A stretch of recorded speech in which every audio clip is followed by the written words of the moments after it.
Olá Pedro, Olá Luís. muito gosto, tudo bem? Vamos formalizar a coisa. Fala-me um bocadinho do teu percurso profissional e do trajeto que percorreste desde que começaste a tua carreira como empreendedor até aos dias de hoje, para nos conhecermos um bocadinho. Ora bem, o meu background é engenharia informática, e sempre tive a vontade de ter uma empresa, desde muito cedo.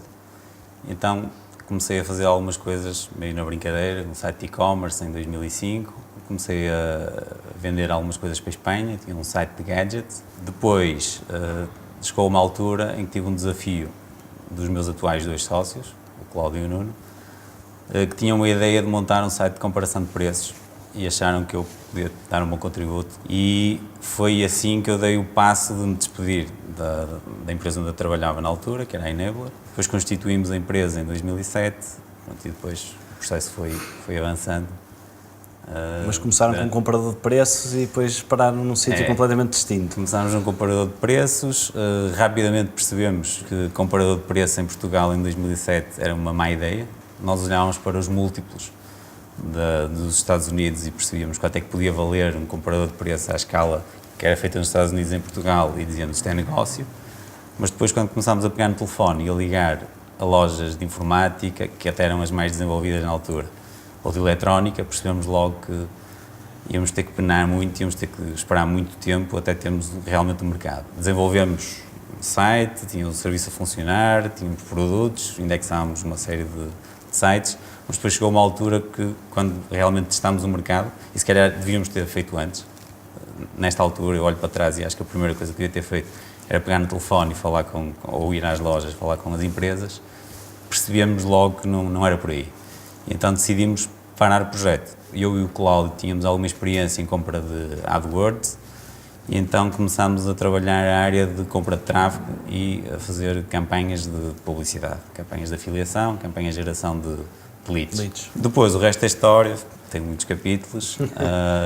A AdClick, que foi a empresa que foi criada logo desde o início, focou-se na área de marketing digital, performance, e depois que tínhamos muita tecnologia desenvolvida dentro de casa para suportar o nosso negócio, começámos a fazer algumas spin-offs em empresas, uma delas o Email Bidding, que é aquela que eu vim aqui principalmente falar, e o Email Bidding, por exemplo, foi um produto que nós desenvolvemos internamente para resolver um problema que nós tínhamos, na otimização de email marketing, e depois decidimos que o produto tinha-nos trazido valor suficiente dentro da empresa e pensámos, por que não agarrar nisto e trazer para o resto do mundo. Devolvo-te a pergunta para não atrasarmos muito. Okay.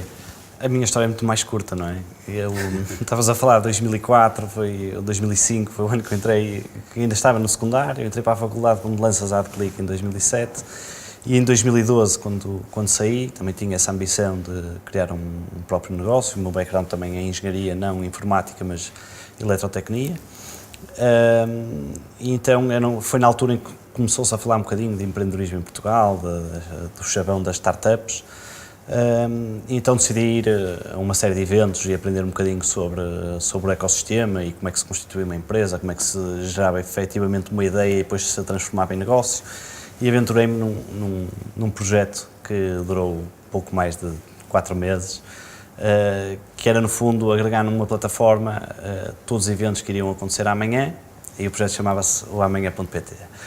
Rapidamente percebi que aquilo, para ser negócio, não era em Portugal, não era com esse nome, portanto ia custar muito dinheiro até trazer algum retorno, e decidi ligar-me a uma área que gosto muito, que é a área automóvel. Eu lancei uma empresa na área das peças usadas, era um mercado não explorado na parte online, que no fundo era um marketplace que reunia centros de abate e oficinas automóvel em Portugal. Isso começou em 2013. Em 2014 reunimos um conjunto de investidores e levantamos dinheiro para mudar por completo o negócio, portanto deixou de ser um puro marketplace para ser um site mais de e-commerce, mas com uma estratégia de marketplace, ou seja, stock de terceiros, mas a comprar e a vender. Portanto, no fundo, em vez da demanda vir do lado do cliente, ou seja, o cliente pedir à plataforma as peças que necessita, passamos a ter inventário de vários centros de abate, a geri-lo e a fazer um catálogo digital, no fundo.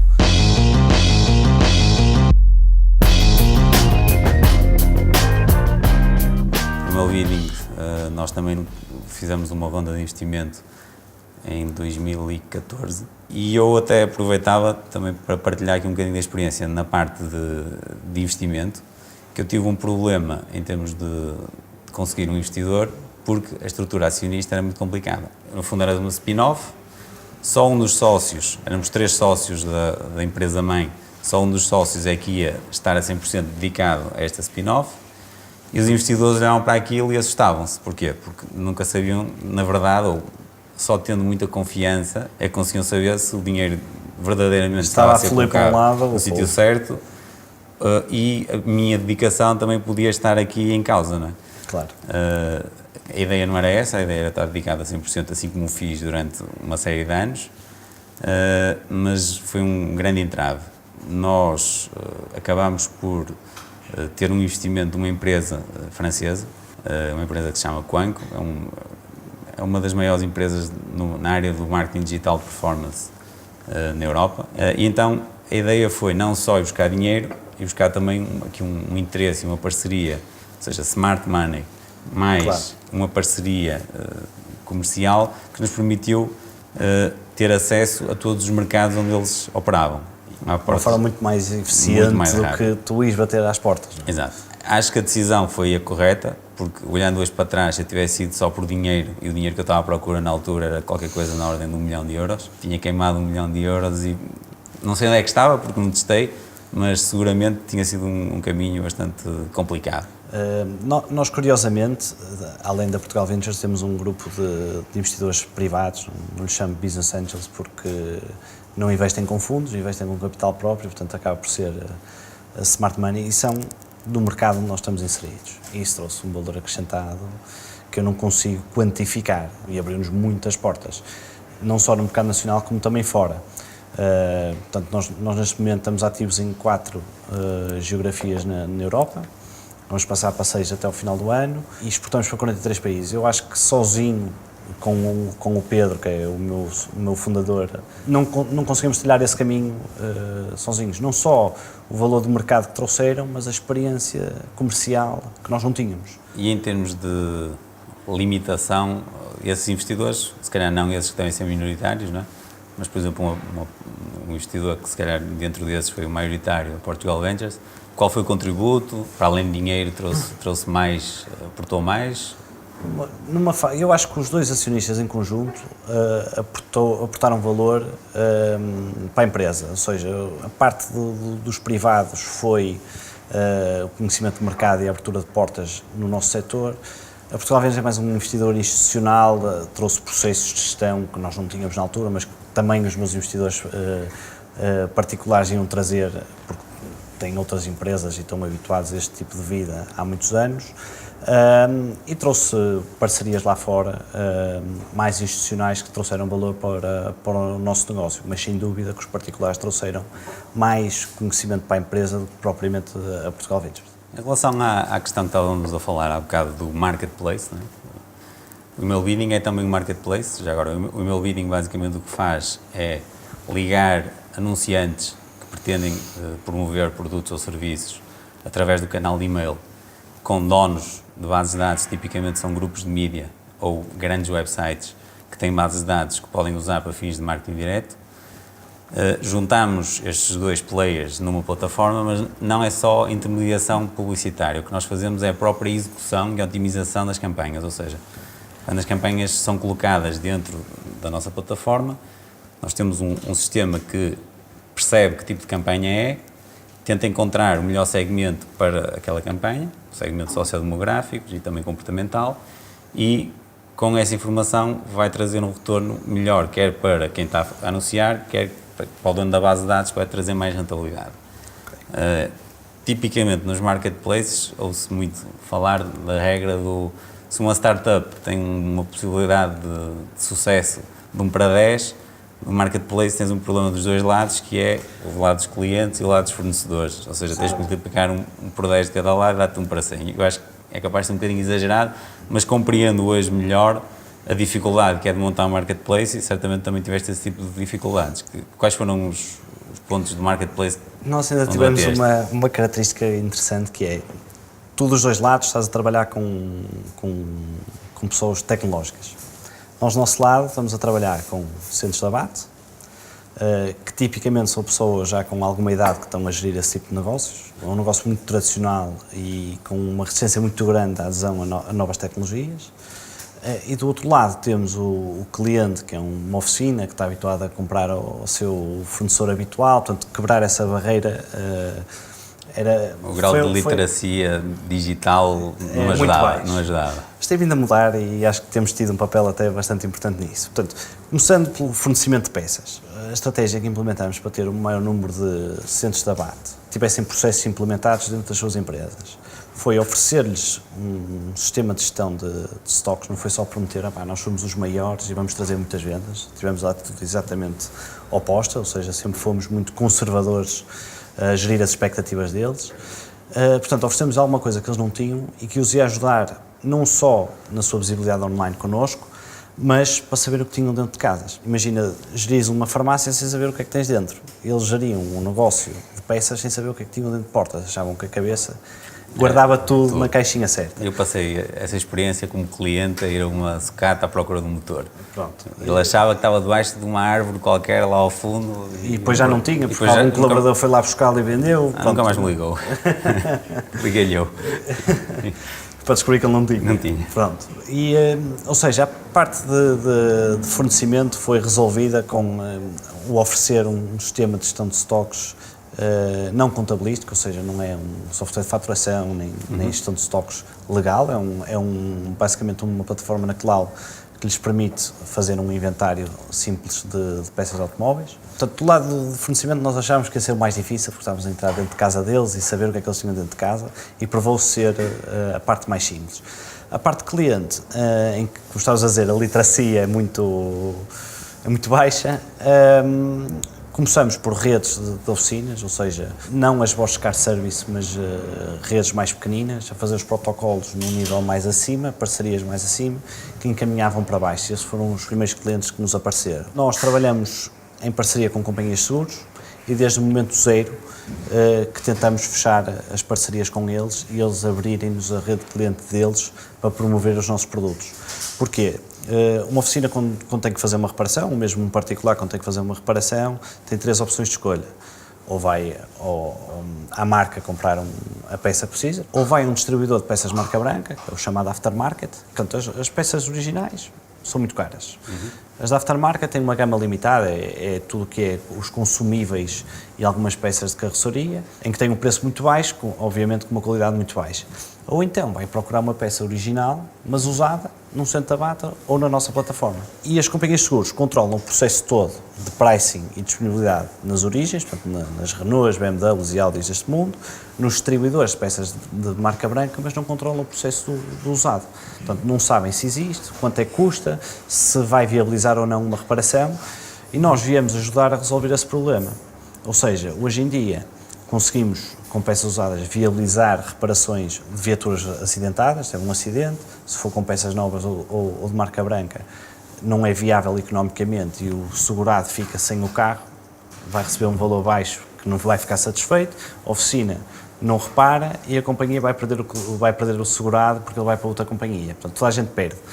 Com uma solução que nos permite dar disponibilidade e preço e viabilizar reparações, conseguimos gerar leads para o nosso negócio e assim alimentar o fornecimento e temos vindo a crescer dessa forma. E tiveste dificuldades aí a equilibrar, no fundo, essa disponibilidade que tinhas em alguns momentos? Eu tive muito essa dificuldade. Nós tivemos muito no início porque no setor das peças, assim, há milhares de modelos no parque automóvel português e ter disponibilidade para todos os produtos ainda hoje é um problema que nós temos. Não conseguimos responder a tudo, ainda dizemos que não temos muitas vezes. E isso só se vai resolver com mais estoque, mais escala.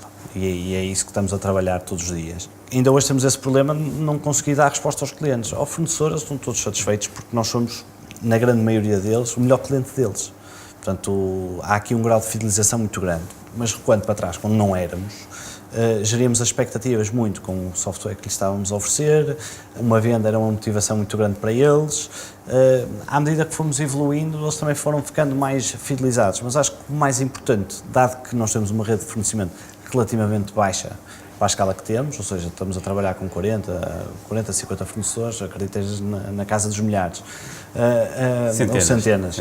Mas nós vamos nas dezenas e gerir estas relações acaba por ser um processo mais simples do que em escala com milhares. Nós atacámos logo desde o início mercados demais, foi logo um erro. Não demorámos muito a perceber isso, felizmente, e o problema era exatamente no equilíbrio entre a oferta e a procura. Nós abrimos, salvo erro, 15 mercados, porque há alguns players do lado das bases de dados, por isso do lado dos publishers, estão presentes em vários países, ou seja, se tu angariasses conseguias cobrir logo ali a oferta, exatamente, no marketplace, nesses países todos. Mas depois percebemos que em alguns países a oferta era tão fraca que não valia a pena nós estarmos a ir procurar os anunciantes, neste caso, porque depois eles iam ficar insatisfeitos rapidamente porque tinham uma audiência disponível muito pequena. E então, a dada altura, decidimos reduzir drasticamente os países que estávamos a trabalhar e hoje estamos agora a expandir mais um bocadinho, mas estamos restritos neste momento, assim, de forma séria, a trabalhar Brasil, Portugal, Espanha, França e Bélgica. Mas a nossa dificuldade foi país a país, ou seja, nós entramos num país e podíamos às vezes ter pouca base de dados e muitos anunciantes, no outro país era ao contrário, e depois andámos ali não sei quanto tempo a tentar equilibrar e é muito difícil manter aqui este equilíbrio. Foi melhor recuar. Foi muito melhor recuar, porque depois o esforço comercial que nós estávamos a fazer em vários países ao mesmo tempo não se traduzia em resultados à longo. Não é? Conseguias que ele fizesse uma campanha, 2 campanhas, à terceira campanha ele percebia que não tinha ali uma audiência grande o suficiente, os resultados até podiam ser interessantes, mas ele não queria perder o tempo de estar a fazer setup da campanha na nossa plataforma só para atingir uma pequena audiência.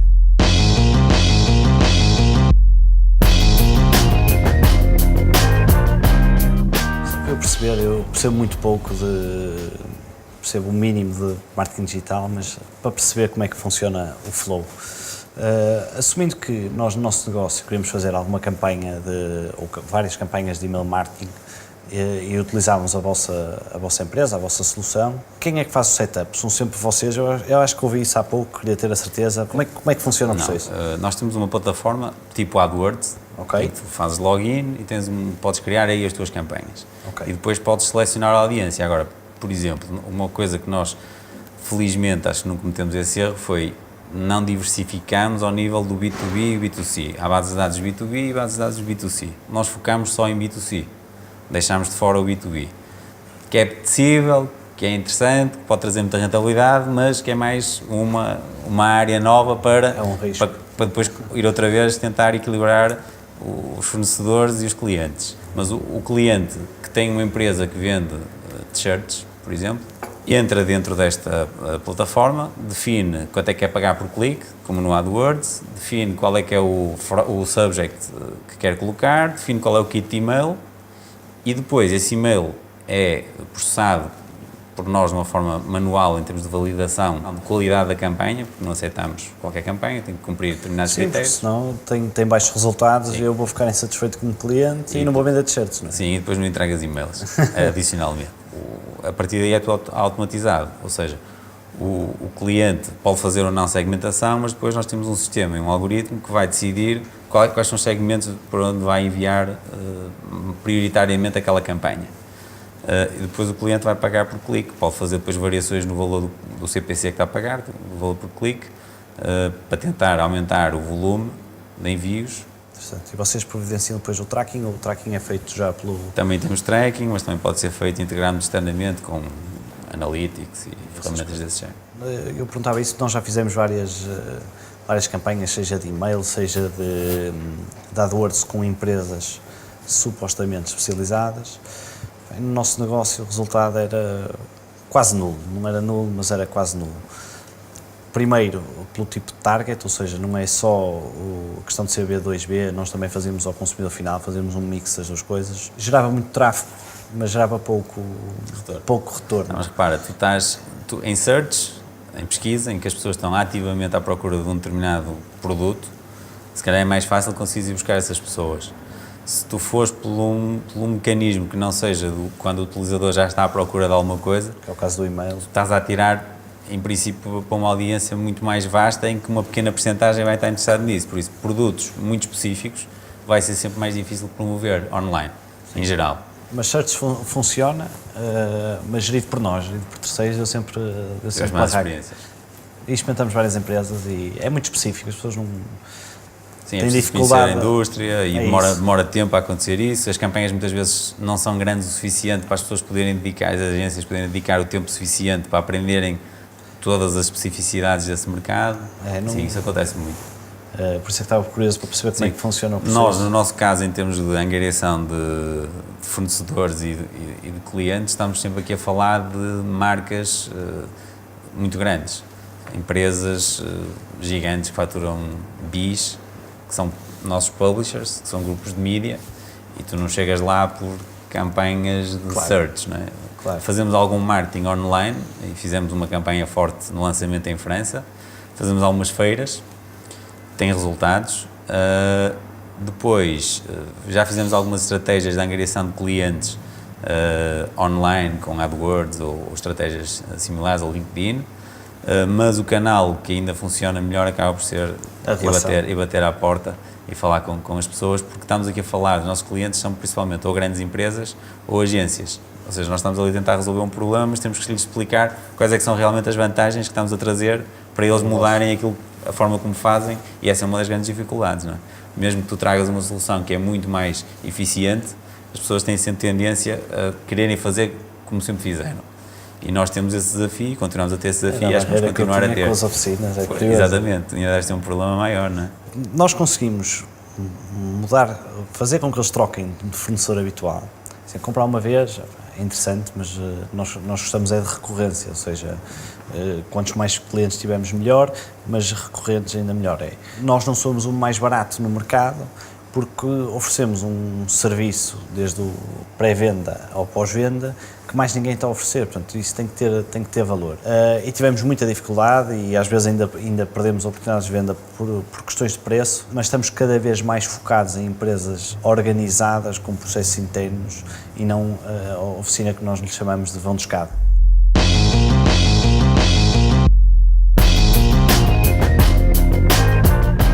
Agora mudando um bocadinho de tema, como é que estás a pensar fazer em termos geográficos, como é que estás a pensar fazer? Com nestes 3 anos de mercado conseguimos ter uma leitura clara de panorama na Europa. Só fazíamos para os Estados Unidos ou para o Canadá, como já enviamos, volumes pequenos. Na Europa é fácil transportar e é relativamente económico. Portugal e Espanha são os países em termos de compra mais atrativos, ou seja, os mais competitivos em termos de preços das peças. Os mercados mais interessantes para vender, que são os mercados localmente, são muito caros, os países nórdicos, França e Alemanha. Já fechamos as parcerias necessárias para ter 50, 100 fornecedores em cada um dos países, na Alemanha ou em França. Vamos começar no final do mês um piloto na Alemanha, com um fornecedor alemão para implementar os processos todos, para depois fazer follow-up. Como é que fazes o recrutamento desses? Country manager em cada um dos países. Tem que ser uma pessoa do mercado, não posso ir bater porta a porta, é impensável. Não, podias eventualmente tentar modelos de parceria, que no fundo a minha estratégia neste momento é essa. Temos com empresas de desenvolvimento de software, desenvolvem software para os centros de abate e fazemos modelos integratórios com eles para termos acesso ao stock e acesso às pessoas. Está tudo integrado, agora vamos ver como é que vai funcionar no terreno, por isso é que vamos começar com um e depois podemos fazer rollout para mais de uma centena. Tem sido fácil de identificar esse tipo de pessoas, country managers de outro país? Não. Isso é uma dor de cabeça, difícil, não é? Muito difícil, não é no LinkedIn, sempre que há feiras do setor, eu vou, mesmo que não seja um mercado que estejamos a trabalhar para conhecer pessoas e trocar ideias, e a partir daí acaba sempre por surgir alguns possíveis contactos. Portanto, a ideia é ter sempre fornecimento local para poder fazer uma entrega no dia a seguir, mas a ideia é fornecer aqui do sul da Europa, chamamos assim, para o norte da Europa. No meu caso, felizmente consegui suprir um bocado a necessidade de ter country managers, exatamente pela parceria que fiz, e eu neste caso consigo ter um parceiro que já tem esses country managers identificados, já tem um negócio, já tem clientes, já tem fornecedores, e com isso consigo rapidamente alavancar o mercado. Não é tão fácil quanto isto, depois tenho que equilibrar, lá está. Claro. Os dois lados do mercado. Ok. Luís, foi um prazer. Igualmente, Pedro, vamos nos vendo. Um abraço.